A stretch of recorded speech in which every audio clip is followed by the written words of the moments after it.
A first look at the next D&D campaign book, plus Magic the Gathering drops the word tribal. Hope you're buckled up!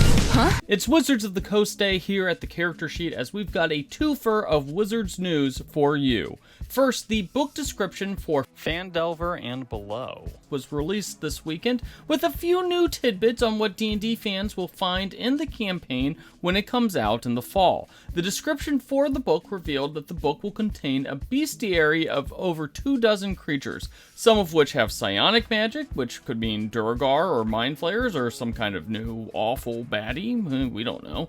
Additionally, a magic appendix will also appear in the book, with new consumable meta magic items, Netherese amulets, and Duergar magic of some kind. Given that the obelisks themselves were created by a group of Netherese spellcasters, the reveal that Netherese magic items aren't exactly a surprise. If you aren't familiar with what the Netherese were, well, that's in reference to the Netheril Empire, an ancient empire of high-level magic users who eventually got destroyed by magic-eating windsock monsters called Faerûn. Personally, we're hoping that the Faerûn will appear in this book because they are basically the coolest thing to come out of the Forgotten Realms. Now, the other big tease in the adventure is that it will somehow focus on a fight against quote-unquote otherworldly cultists who are seeking to transform Phandalin into the capital of its evil empire. Once again, evil empire? That sounds pretty Netherese, but it could also mean something involving Vecna cultists, Faerûn cultists, or hey, maybe we're finally going to get something involving Tharizdun. I guess we'll have to wait until September to find out.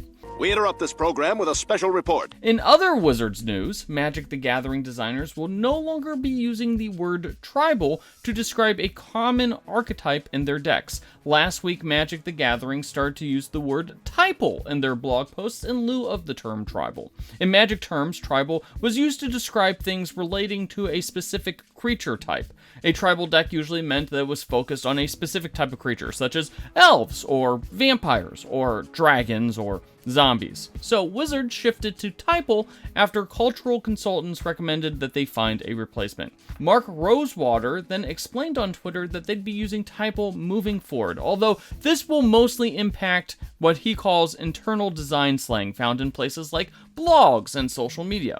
While the word tribal does appear on a handful of cards, it's not exactly a common keyword, and it's not clear whether Wizards will even feel the need to replace tribal with typal on cards at all, or maybe they're just going to, replace the word tribal with, a sentence just saying exactly what the card does. I don't know.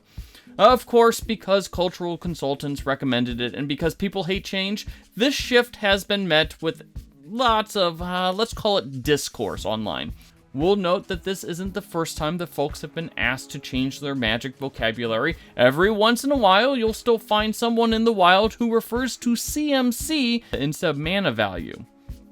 Keep in mind, this really doesn't change anything, but if you see someone raging against typal on Twitter, you'll know why. Meanwhile, we didn't even know that typal was a word until last week. So, who do you think is the baddie of the new D&D campaign, and will you use typal in your Magic the Gathering lingo? Let us know in the comments, and don't forget to hit those like and subscribe buttons.